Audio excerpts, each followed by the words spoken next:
Saudara-saudariku terkasih, hari ini seperti yang saya sampaikan di awal tadi dan juga menjadi pengetahuan kita bersama, kita memasuki hari Minggu Advent pertama.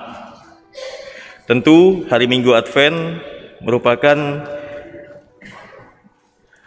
ancar-ancar bagi kita untuk mempersiapkan diri masuk ke hari Minggu Natal nanti.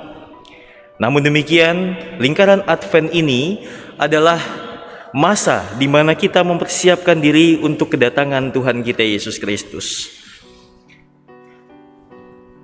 Dulu pernah ada yang bertanya kepada saya, "Romo, apakah kita di rumah harus juga membuat lingkaran Advent seperti dengan gereja?" Jawaban saya, kalau memang memungkinkan silakan. Kalau tidak dan pada akhirnya merepotkan, ya jangan. Kenapa demikian? Karena prinsipnya lingkaran Advent ini mengingatkan kita, menyadarkan kita bahwa masa yang kita alami, masa yang kita lewati adalah masa-masa persiapan, masa-masa pertobatan menuju kedatangan Tuhan.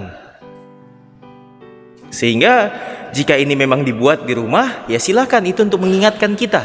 Kalaupun tidak menjadi masalah. Ketika kita di gereja, kita melihat lingkaran Advent ini, dan ini bukan hanya sekedar ornamen atau hiasan, tapi ini adalah pengingat bagi kita semua bahwa kita sudah memasuki masa persiapan, masa tobat menuju kedatangan Tuhan kita Yesus Kristus. Sehingga bacaan-bacaan yang kita dengarkan pun mengarahkan kita semua kepada pertobatan itu sendiri, dan juga tentu persiapan-persiapan itu sendiri. Saudara-saudariku terkasih, dalam Injil kita dengarkan bersama bahwa oleh karena itu berjaga-jagalah, sebab kamu tidak tahu pada hari mana Tuhanmu datang. Kalau ditanya pesan Injil atau apa yang kita bisa dapatkan hari ini, permenungan apa yang kita bisa bawa hari ini adalah berjaga-jaga. Memang ini frase lama, ini kata-kata lama yang selalu kita dengar dimanapun kita beribadah di gereja. Selalu alamatnya adalah berjaga-jaga.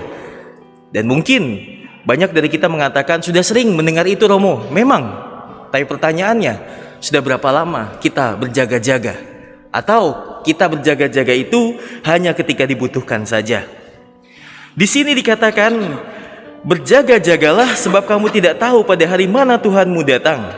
Tetapi ketahuilah ini, jika tuan rumah tahu pada waktu mana pencuri datang ketika malam, pastilah ia berjaga-jaga. Kita hidup di mana dunia ini dipenuhi dengan tanda-tanda. Ketika kita mengalami hari yang mendung, maka sebentar lagi akan hujan. Kita melihat tanda-tanda yang dihadirkan oleh alam dalam kehidupan kita. Tanda-tanda ini jugalah yang kita lihat di dalam ketika kita memasuki masa Advent ini, masa pertobatan. Tanda-tanda itu sudah ada. Maka kita sebagai murid-murid Kristus, kita harus mempersiapkan diri kita untuk senantiasa layak dan pantas ketika Tuhan hadir dalam kehidupan kita. Prinsip yang kita pakai mungkin seperti halnya kita ketika menerima tamu di rumah kita. Seapa adanya kita, pasti kita mempersiapkan segala sesuatu ketika ada tamu yang ingin datang ke rumah kita. Pasti kita mempersiapkan dan juga merapikan ruang tamu misalkan, atau kita mempersiapkan makanan yang akan dihidangkan, atau kita mempersiapkan minuman dan lain sebagainya. Seapa adanya kita, pasti kita mempersiapkan segala sesuatu.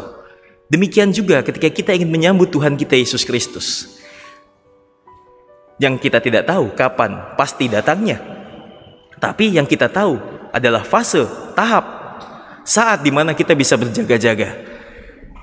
Maka dalam hidup kita yang tentu kita tidak tahu sampai kapan akan berakhir ini, kita manfaatkan itu semua untuk senantiasa berjaga-jaga. Jangan penuhi kehidupan kita seperti halnya bacaan kedua yang kita dengarkan bersama. Malam sudah hampir lewat dan sebentar lagi pagi akan tiba. Rasul Paulus mengatakan kepada kita, sebab itu marilah kita menanggalkan perbuatan-perbuatan kegelapan dan mengenakan perlengkapan senjata terang. Marilah kita hidup dengan sopan seperti pada siang hari, Jangan dalam pesta pora dan kemabukan. Jangan dalam percabulan dan hawa nafsu. Jangan dalam perselisihan dan iri hati. Ini semua yang dikatakan. Jangan kita terlena dalam kehidupan kita yang luar biasa yang diberkati kepada kita. Kita mendapatkan kesehatan, kita mendapatkan kesempatan, kita mendapatkan waktu-waktu yang lebih dalam kehidupan kita, tapi kita membuang itu semua dalam pesta pora dan kemabukan, dalam hawa nafsu, dalam perselisihan dan iri hati. Jangan sia-siakan itu semua ke arah sana. Tapi ketika kita mengetahui tanda ada lingkaran Advent, sudah saatnya mempersiapkan diri ke arah yang lebih baik lagi, sudah saatnya kita memasuki masa pertobatan, maka kenakanlah Tuhan Yesus Kristus sebagai perlengkapan senjata terang. Marilah hidup dengan lebih baik lagi, marilah hidup dengan mengarahkan diri kita untuk ke arah yang lebih baik lagi, dan juga melakukan perbuatan kasih sebagaimana yang kita bisa. Karena tentu setiap manusia, setiap individu, setiap murid-murid Kristus dianugerahi kesempatan. Namun kesempatan itu berbeda-beda. Mungkin ada yang kesempatannya 10 tahun lagi, ada yang kesempatannya 20 tahun lagi, ada yang kesempatannya 30 tahun lagi, ada yang kesempatannya 50 tahun lagi, dan bahkan ada yang kesempatannya mungkin cuma setahun lagi atau beberapa bulan lagi. Semua orang memiliki fase hidup yang berbeda-beda, tahapan yang berbeda-beda. Namun pada hari ini, pada hari Minggu Advent pertama ini, kita bersama-sama diingatkan, walaupun perjalanan hidup kita berbeda-beda, durasi kehidupan kita berbeda-beda, tapi kita sebagai murid Kristus yang berkumpul di dalam namanya, maka kita diingatkan kembali bahwa ketika kita memasuki tahapan Minggu Advent, maka disitulah kita mengarahkan diri kita kepada pertobatan. Kita masih diberikan kesempatan untuk itu, maka kita manfaatkan, bukan lagi melakukan pekerjaan-pekerjaan yang sia-sia, bukan lagi melakukan perbuatan-perbuatan dosa, melainkan pelan-pelan mengarahkan kehidupan kita ke arah yang lebih baik dan juga mengikuti terang dari Kristus itu sendiri.